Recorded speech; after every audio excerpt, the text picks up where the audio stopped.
Welcome to the McElhaney Report. I'm Bill McElhaney. Each show we cover a crucial issue of the day, but always from a viewpoint or perspective rarely, if ever, aired by the mass media. We hope you'll find it interesting. This is perhaps the most important interview we've ever conducted. Since 1989, we've been told constantly by the mass media and the government about the so-called death of communism and the collapse of the Soviet Union and its Eastern European satellite nations. We are told that the new Russian rulers are democratic and opening up to political and economic freedom. The Bush and Clinton administrations have proposed even greater aid from U.S. taxpayers to the rulers of what is called the new Russia and the new Eastern European states.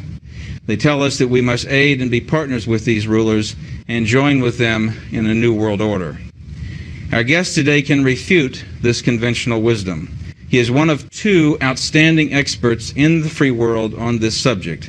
The other expert, Anatoliy Golitsyn, the source of this information, has been living in the United States in hiding under an assumed identity since 1960 to protect himself from murder by the Soviet KGB.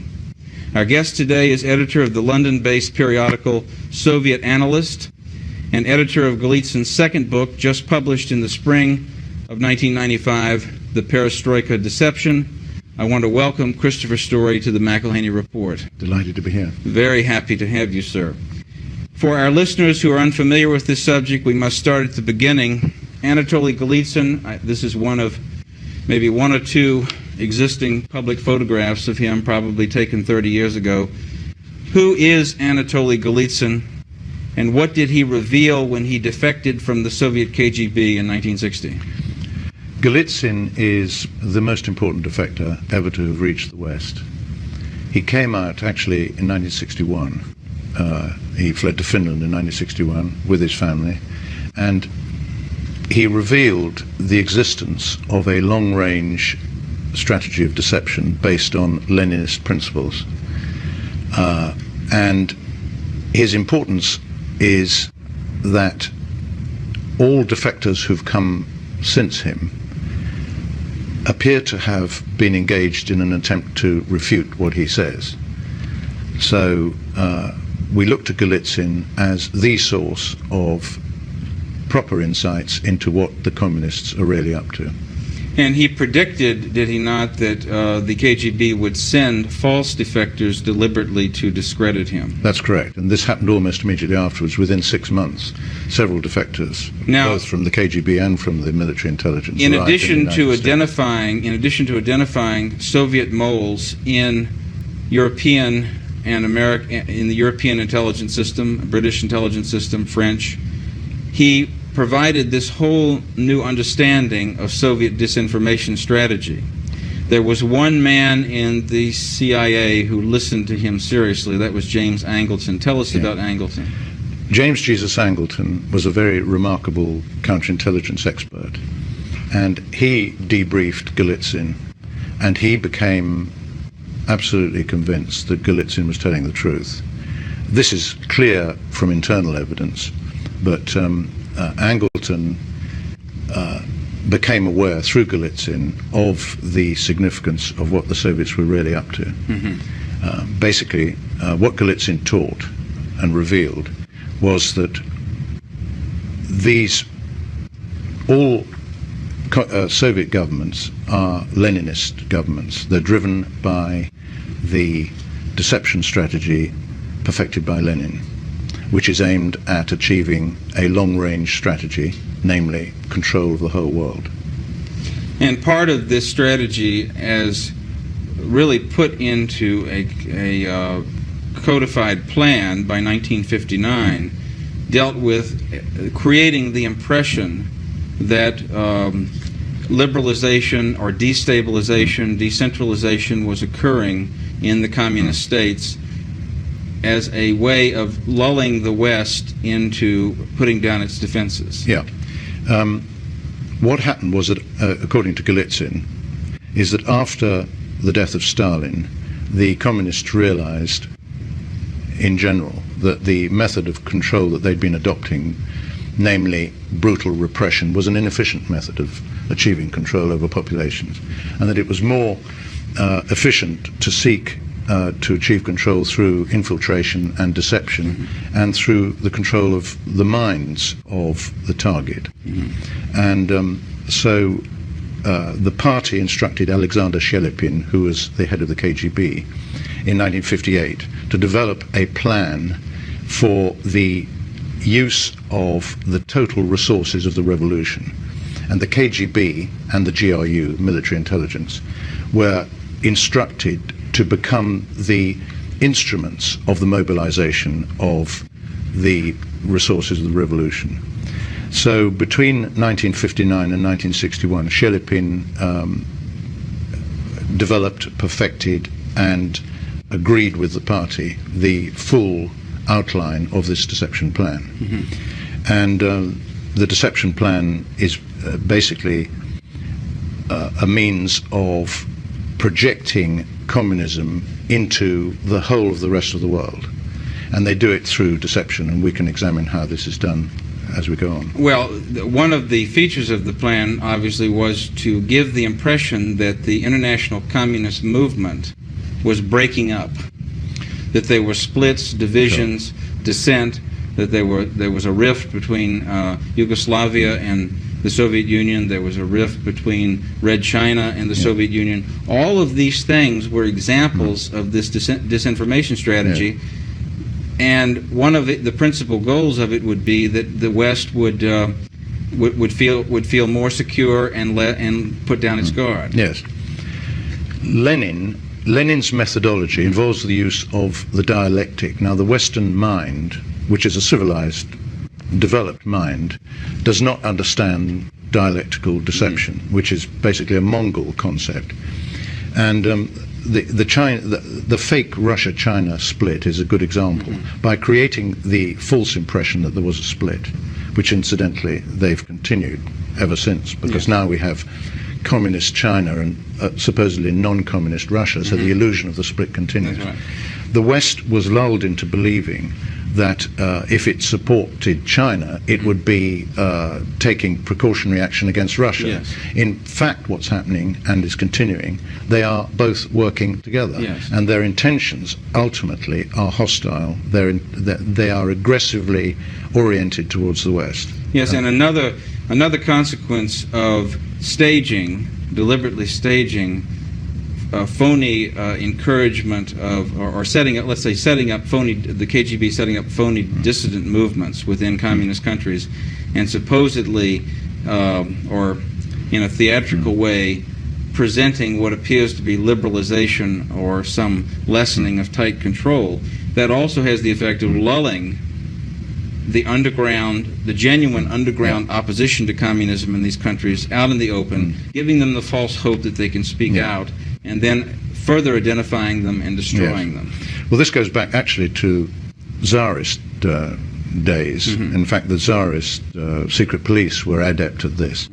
But Stalin's henchman, the founder of the Cheka, Dzerzhinsky, was particularly skilled at using what we call false opposition. And in fact, this was the main thrust of Lenin's strategy in the 1920s, when Lenin launched into the West what is known as the Trust.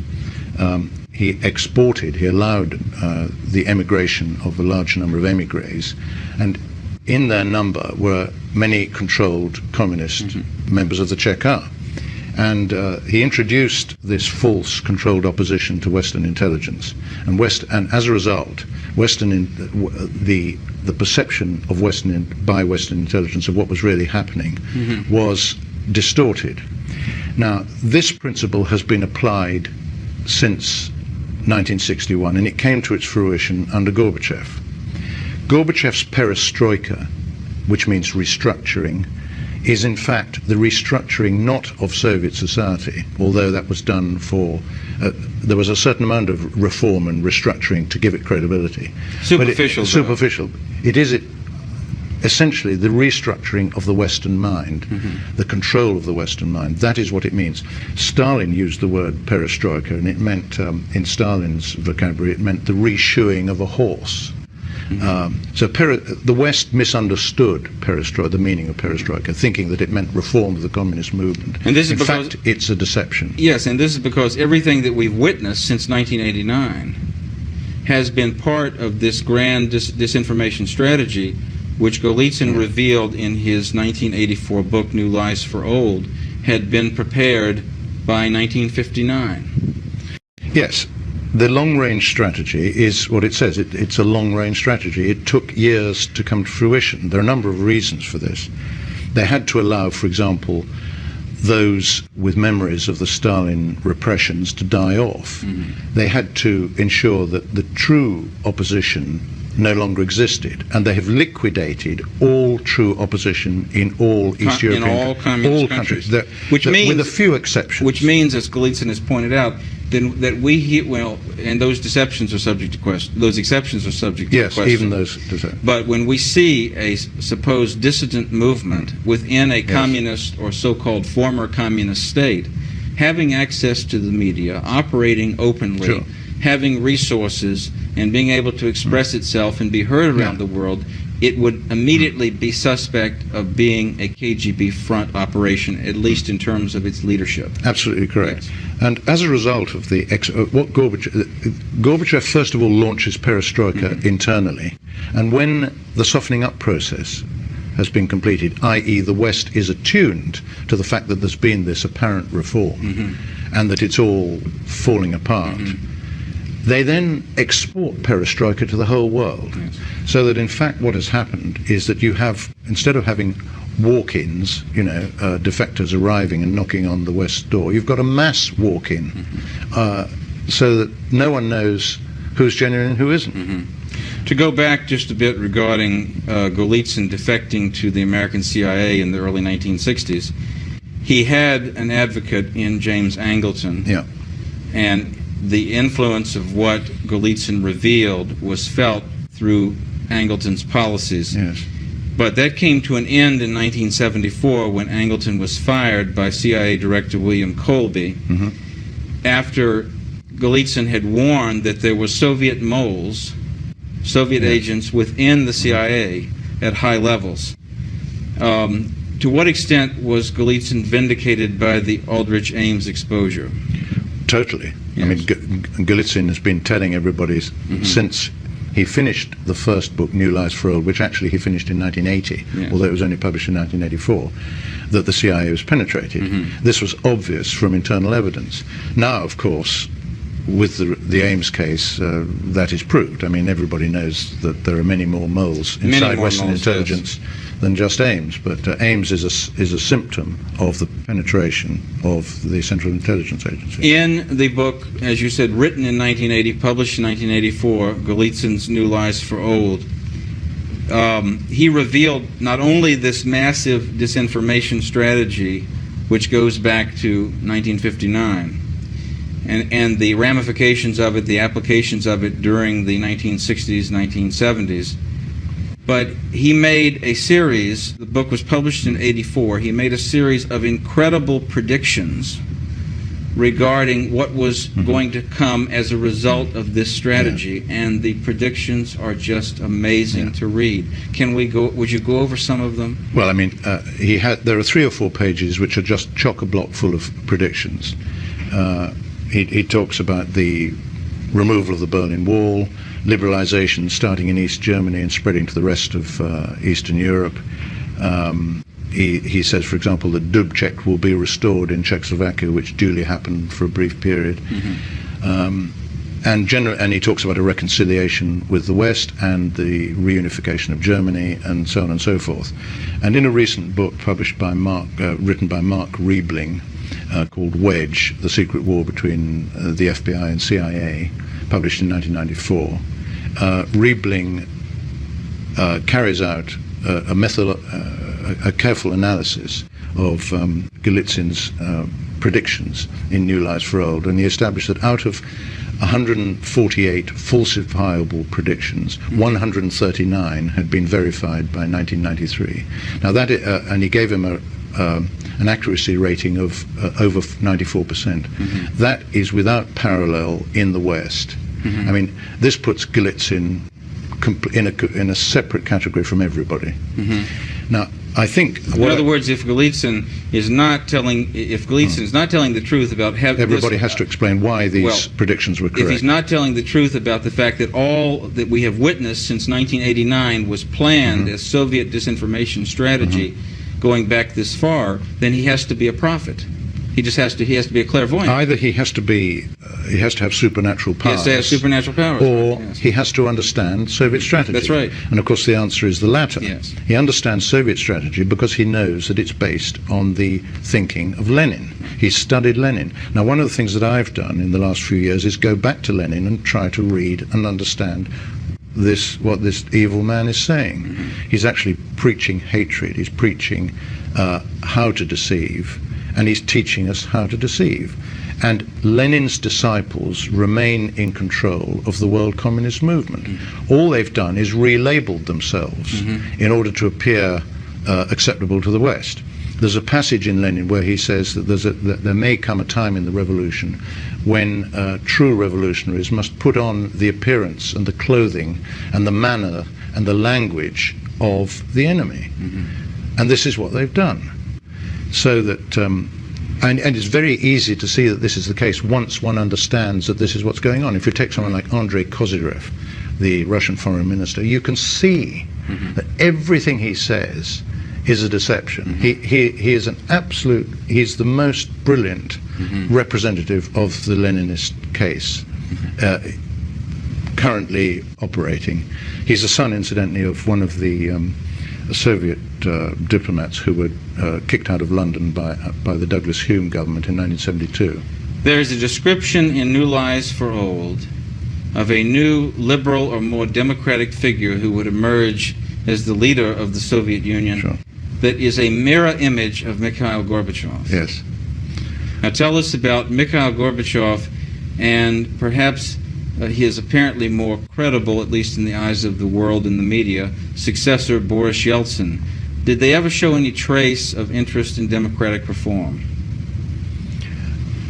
Well, what they did show an interest in was in the continuation of their Leninist strategy. Yes, I mean, exactly. the important point about Gorbachev is that, as in the case of Hitler and Mein Kampf, he clearly and repeatedly laid down in black and white, in speeches and in his book Perestroika, what he was doing. He made it quite clear what he was doing. In Perestroika, he said, we went back to Lenin, we reviewed Lenin, we took inspiration from Lenin, and we based our strategy on Lenin.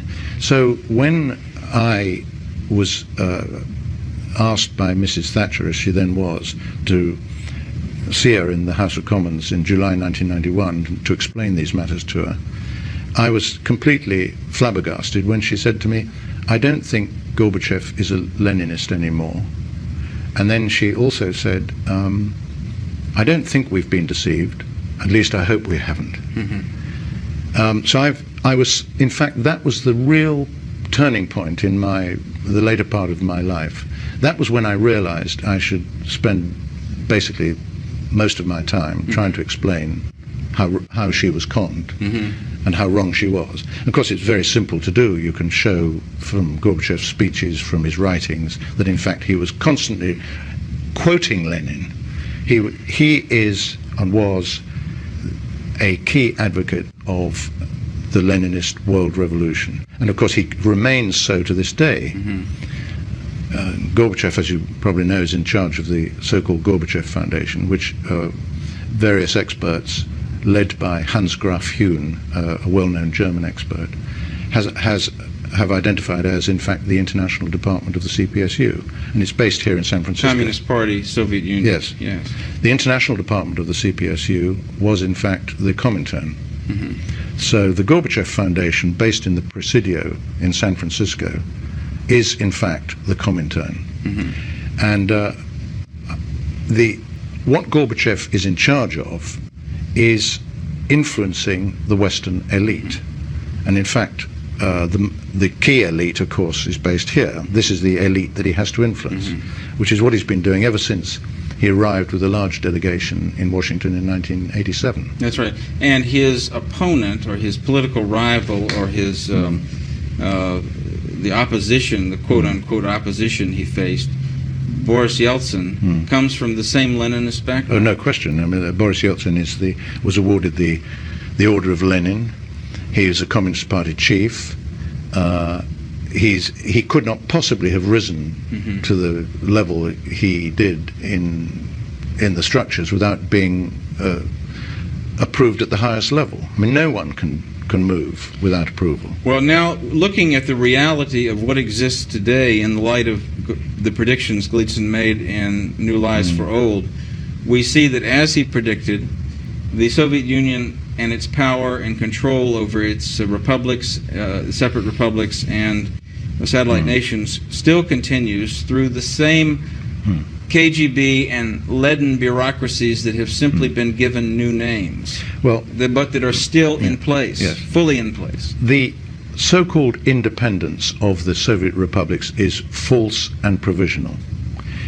It's based on Lenin's fake Far Eastern Republic, which he set up in the late 1920s. And their purpose, the existence of these republics, has been brought about for a number of strategic reasons. I mean, at a fairly low level, one of the most important reasons is that the World Bank and the International Monetary Fund and all the international institutions have been penetrated by all these countries. So instead of just having the USSR and Ukraine and Belarus, up to 1990, we now have, 16 of these republics. So that suddenly we've got 16 KGBs, and we've got 16 delegations in the World Bank and the IMF, so that these institutions have now have metamorphosed into instruments of the revolution more clearly than was the case before. That is one reason why they are provisionally, they were given this curious independence. But another very important reason is that with the apparent independence of these countries, they opened up scope for independent military action, so that the repression which subsequently took place in Georgia, Tajikistan, Moldova, and in Abkhazia could take place. The minorities could be suppressed, and Russia could be whiter than white. Do you see what I mean? Yes. In other words, the communist. The repression was carried out by apparent non-communists. Was delegated to... Was delegated. Yes, right. And it was actually in the case of Georgia where the most severe repression has been taking place, supervised by Shevardnadze, who the West thought was a Christian. Was not only a Christian, but baptized a Christian, but the architect of the end of the Cold War. Yes. He's known as Stalin II in Georgia. Yes. All right, in the early 1980s, Abraham Shifrin of Israel, an expert on Soviet concentration camps, published a guidebook to these camps listing over 1,700 concentration camp sites in the Soviet Union with millions of prisoners. Are we to believe that all of these suddenly vanished in about 1989? Are we to believe that these people suddenly, all of a sudden, set aside their ideology and suddenly started talking normally? Or the some 60 million members of the Communist Party of the Soviet Union, did they all stop being members of it instantly at the same time? Golitsyn makes it quite clear in his new book, The Perestroika Deception, that the power structures depend on the continued adherence to revolutionary objectives of the Komsomol. There are over 50 million members of Komsomol. They work closely with the structures. And so he says somewhere in the book, he says, scratch any of these so-called sudden instant Democrats, and you will find underneath them a Komsomol or a secret party member. That all these people you see on the television screen in Moscow, they are all, without exception, secret party or Komsomol members. We're going to have to do a second show on the content of Perestroika Deception because it covers the period of 1989 through 1993 and written by Golitsyn and actually derived from memoranda he prepared for the CIA, which they, of course, ignored. But we hear about free enterprise, a burgeoning of free enterprise in the Soviet Union and in the Eastern European countries. What is the reality of this? I mean, isn't it overwhelmingly controlled and limited in a way that makes a mockery of the term free enterprise? They themselves call it state-controlled capitalism, which is, of course, a contradiction in terms. What has happened is that Lenin's original state was a criminal state.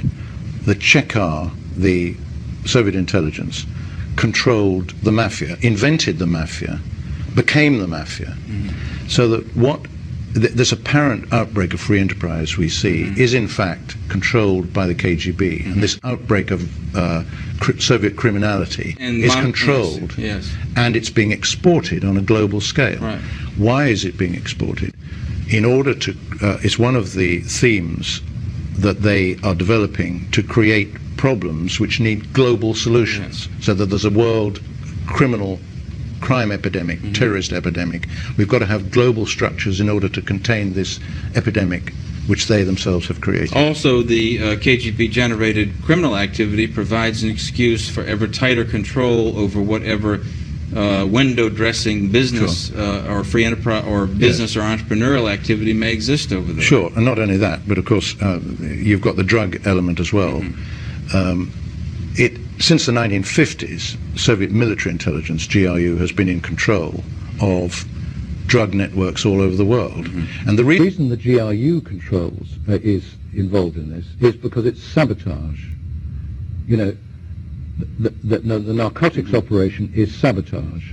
Other elements are controlled by the KGB. Christopher, we're going to have to continue in our second part of this interview. I want to thank you for being with us today. If you found any of this information, as you should, interesting and disturbing, please contact us at the address or phone number given at the end of the program. We'll be happy to send you full documentation on any subject that we've discussed that may interest you. This is Bill McElhaney for the McElhaney Report, thanking you so much for joining us.